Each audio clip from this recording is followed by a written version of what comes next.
Muito obrigado, Sr. Presidente, Srs. Deputados, cumprimentar o Sr. Ministro e o Sr. Secretário de Estado. Sr. Ministro, não lhe estranhará que eu diga que sucesso também não é uma palavra que nós associamos ao estado atual do país e ao estado da larga maioria dos portugueses, como também não associamos a palavra positivo, que é muitas vezes utilizada nestes termos.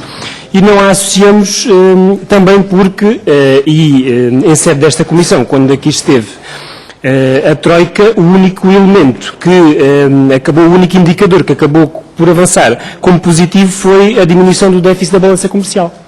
Todos os outros indicadores, muito pouco referiu sobre eles, ou até alguns deles considerando-os positivos como questões relacionadas com, e referindo os outros indicadores, o déficit, a despesa, os juros, a receita fiscal, o desemprego. Esses é aquilo que tinha referido. E ignoraram-se esses indicadores e também se esqueceram a condição de vida dos portugueses, e hoje temos 25% dos portugueses já a viver abaixo do limiar da pobreza. Só consideramos isto sucesso se, como temos dito muitas vezes, estamos perante a aplicação de um programa ideológico e de um programa ideológico de empobrecimento e de concentração da riqueza, e aí certamente será positivo. Consideramos mais uma vez negativo porque esta é uma receita que infelizmente já conhecemos, uma receita de empobrecimento para equilíbrio das contas públicas e de proteção de alguns grupos económicos que também eram grupos familiares. Foi uma receita que foi aplicada em Portugal a partir de 1928 e com os resultados que nós conhecemos, e por isso mais uma razão para não a considerarmos positiva. Relativamente às questões do setor financeiro, aquilo que temos conhecimento e conhecemos pelos documentos que o Governo nos mandou e por aquilo que foram as tomadas de posição da Troika, a banca continua a poder aceder e acede no Banco Central Europeu a juros a 1% para depois emprestar a outros valores em Portugal. Estamos perante um processo de recapitalização com implicações naquilo que é a despesa pública. Despesa pública que está a aumentar, o Governo assume isso e que irá aumentar pelo menos até 2015, onde a despesa pública é o que consta nos documentos que a dívida pública, relativamente à dívida pública, perdão, nos documentos que o Sr. Ministro mandou, a dívida pública continua a aumentar até 2015, onde em 2015 ainda será superior às previsões para este ano. Este financiamento também da banca, e já foi aqui referido, em que dois bancos recebem um valor que ultrapassa os 6 mil milhões, mas que depois, e eles já o disseram, só disponibilizarão 1% daquilo que vai receber na capitalização para apoio às PMEs. Isso foi referido pela banca. Isso depois encaixa-se naquilo que foi referido aqui nesta Comissão pela Troika, que é a necessidade de concentrar o financiamento nas empresas exportadoras e limitar o acesso das outras empresas ao financiamento. O que nós perguntamos é como é que fica o mercado interno. Será que saímos e conseguimos sair desta situação sem mercado interno e sem apoio no mercado interno? E perguntamos outra coisa, é quando a banca quando a banca estiver mais robusta, se ainda haverá empresas para apoiar nessa altura, uma vez que nesta fase esse financiamento falha. Nas questões do mercado laboral, o Sr. Ministro já o referiu, que é a baixa dos salários como fator de ajustamento, até como fator único de ajustamento, segundo até o Dr. António Borges, nesta matéria.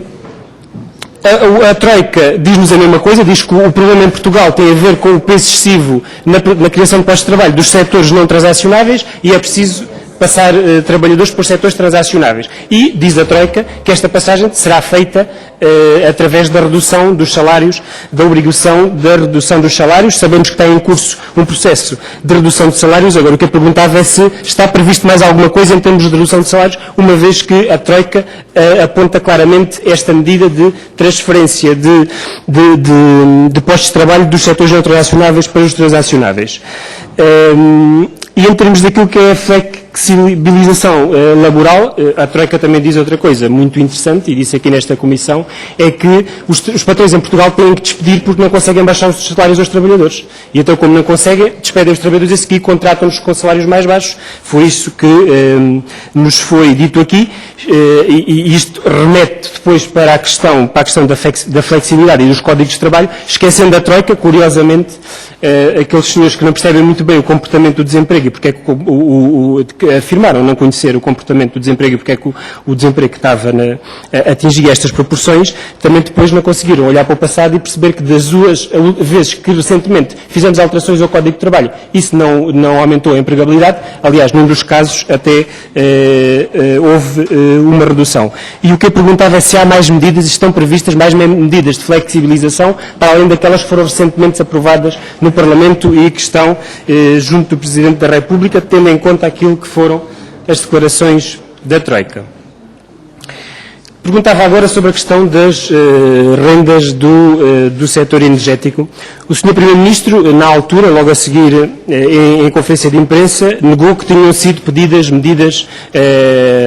outras medidas, mais medidas relativamente ao setor energético. O Sr. Ministro das Finanças depois veio dizer que a questão não foi central naquilo que foram as avaliações.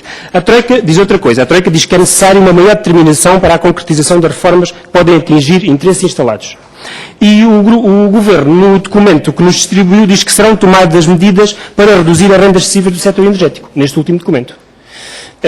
Ou seja, por isso há aqui uma contradição entre as questões que algumas questões foram ditas. E o que eu perguntava é, se esta questão já foi identificada, então porquê é que não se resolve? O Governo, e nomeadamente o Ministério da Segurança Social, detectou que tinha havido um erro e pediu aos pensionistas que devolvessem dinheiro à Segurança Social. Então agora o Governo, porque é que não apoiou essa medida, e tendo em conta que se verificou que foram cobradas, foram feitas cobranças excessivas por parte do setor energético, porque é que não exige que essa devolução seja feita aos portugueses, ainda mais quando os portugueses passam dificuldades. Tinha uma questão relativamente às... Bem, mas como posso ainda avançar? Relativamente à questão das PPPs, das PPPs foram identificadas como, aliás, o PSD, durante muito tempo, e durante a campanha eleitoral, isso foi referido, como necessidade de mexer nesta área. Entretanto, já passou um ano e ainda não se passou nada relativamente a esta matéria. O que é que estamos à espera? Estamos à espera de encontrar aqui o que é que vamos mudar para alterar muito pouco, é isso que está à espera. O Sr. Ministro agora falou-nos aqui de um estudo que sairá até o final do mês e depois haverá condições para negociar os contratos, mas a Troika no documento, a Troika naquilo que foi a sua vinda à Comissão, não nos refere isso. Diz que as PPPs continuam a ser alvo de acompanhamento e avaliação, mas não se pode esperar que possa existir uma intervenção concreta que altere as condições contratuais.